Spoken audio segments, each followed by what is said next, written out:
오늘 에제키엘서에서는 하느님께서 주신 모든 것을 자기 것인 양 여기고 자기 자신의 행복과 만족을 추구하며 하느님을 배신한 인간과 그 인간을 용서하시는 하느님이 나옵니다. 하느님에 의해 존재하는 우리들입니다. 그런데 하느님께서 주신 탤런트와 능력을 자기 것으로 생각하고 스스로 똑똑한 채 하는 헛똑똑이가 많습니다. 오늘 복음에서 그런 헛똑똑이의 물음이 나옵니다. 왜 이혼을 못하게 하느냐고. 그들은 이제 둘이 아니라 한 몸이다. 그러므로 하느님께서 맺어주신 것을 사람이 갈라놓아서는 안 된다. 그럼 차라리 결혼하지 않는 게 낫겠다 하며 불평합니다. 100년도 못 사는 인간이 시작도 끝도 없으신 예수님 앞에서 교만하게 입술을 놀리는 장면입니다. 여러분, 나이가 많다고 생각하십니까? 하루살이가 와가지고 내가 한평생 살아보니까 삶이란 이런 것들아 하고 이야기하면 어떻게 느끼십니까? 100년도 못 사는 인간이 하느님 앞에서 지 생각이나 지 경험을 가지고 말하는 것은 우스운 일입니다. 오늘날 젊은이들이 왜 옛날 사람들은 길을 똑바로 안 내고 꾸불꾸불하게 냈냐고. 서울에서 부산까지 길을 낼 때 자로 줄 긋듯이 길을 안 냅니다. 그렇게 되면 높은 산을 지나가야 되고 물도 지나가야 되고 힘들단 말입니다.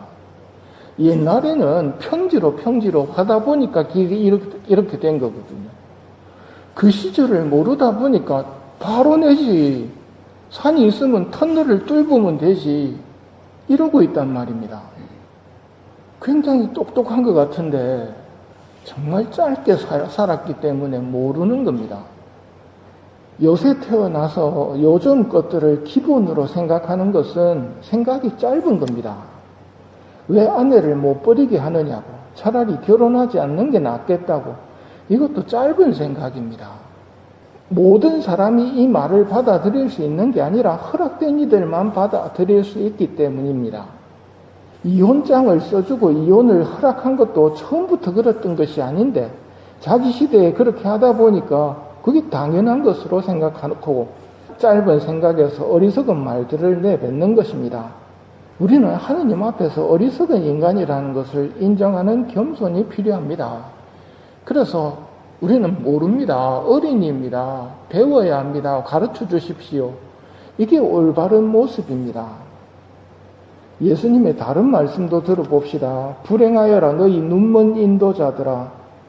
성전을 두고 한 맹세는 아무것도 아니지만 성전에 금을 두고 한 맹세는 지켜야 한다. 어리석고 눈먼 자들아, 무엇이 더 중요하냐. 눈먼 인도자들아, 너희는 작은 벌레는 걸러내면서 낙타는 삼키는 자들이다. 너희 위선자 율법학자들과 바리사이들아, 너희가 잔과 접시의 겉은 깨끗이 하지만 그 안은 탐욕과 방종으로 가득 차 있기 때문이다. 눈먼 바리사이야, 먼저 잔 속을 깨끗이 하여라. 그러면 겉도 깨끗해질 것이다. 하느님은 속까지 보십니다. 그런데 우리는 속을 못 보다 보니까 겉만 신경 씁니다.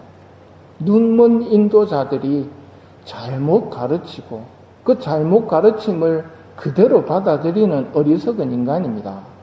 속은 더러운데 겉만 깨끗이 하는 어리석고 위선적인 삶을 예수님께서는 아시고 바로 잡아주십니다.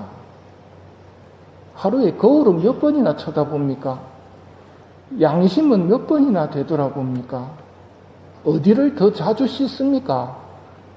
하루에 세수는 몇 번이나 하고 고해성사는 몇 번이나 하십니까?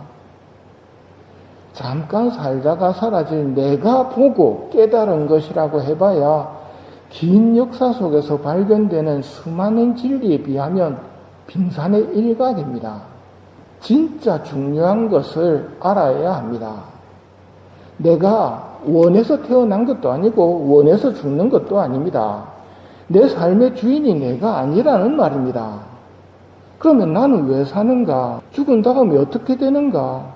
이 내 마음대로 정하는 것이 아니라 나를 만드신 분이 정하시는 겁니다. 그걸 배우고 아, 이렇게 살아야 하는구나 하고 살아가는 것이 지혜로운 사람이지요. 낯선 곳을 찾아갈 때 이렇게 여기서 우회전하고 저기서 저 사거리에서 좌회전하고 막 설명을 구체적으로 하면 구체적이라서 좋을 것 같지만 못 알아듣습니다. 제일 쉬운 게 뭘까요? 내 따라오세요. 예수님이 그분입니다. 나를 따라라. 이거 정말 고마운 가르침입니다. 어떻게 살아야 하는지 나를 따라라. 성모님의 삶을 본받고 예수님의 삶을 본받는 것, 그게 하늘나라로 가는 길입니다. 짧은 세상을 살면서 내가 답을 찾겠다고 하는 것은 어리석은 일입니다. 답을 알려주시는 분, 나를 만드신 분, 그분께 의탁하고 살아가는 것이 지혜로운 일이지요. 정말 기억해야 될 것은 이겁니다.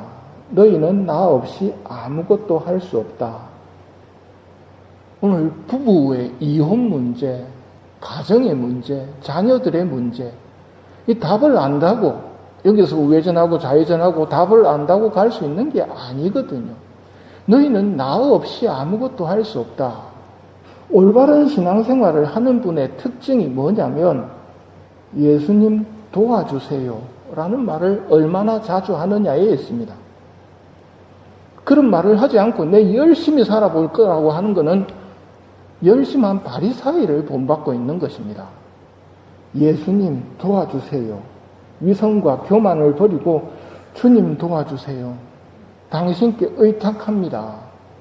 이 말을 하셔야 됩니다. 신부님 너무 늦었습니다. 애들 다 이혼했고 자식들은 다 가출했습니다. 하느님 앞에서는 너무 늦었다는 게 없습니다. 지금이라도 성모님께 봉헌을 하시고 여러분이 해야 할 일을 하시면 됩니다. 가야 할 길을 가고 기도해야 될 사람들을 위해 기도하고 용서할 사람 용서하고 축복할 사람 축복하다 보면 그들의 결론이 어떻게 나느냐는 내 문제가 아니고 아버지의 자비에 맡겨진 것이고요. 나는 그 아버지의 자비를 청하면서 살아가면 되는 것입니다. 너희는 나 없이 아무것도 할 수 없다. 머리만 가지고 그러면 차라리 결혼하지 않는 게 낫겠습니다. 이런 헛된 소리를 하는 것보다는 예수님 도와주세요. 당신께 의탁합니다. 하고 말씀드리면서 예수님을 체험하고 주님의 힘으로 살아가는 은총을 청하도록 합시다. 가정과 자녀를 위한 목표가 헤어졌던 사람 다시 결합하고 집 나갔던 애들 돌아오고 이게 목적이 아닙니다. 하느님을 알아 공경하고 자기 영혼을 구하는 사람이 되는 것, 그게 하느님이 바라시는 것이고 그 목적을 위해서 성모님께 봉헌을 하고 나는 묵주기도를 바쳐야 합니다. 그냥 인간적으로 화목하다, 우리 집 애들은 문제 없어요, 잘 살아요 하면서 성당 안 다니고 있으면 정말 불행한 겁니다. 목적이 어딘지 잘 알고 하느님께 청하도록 합시다.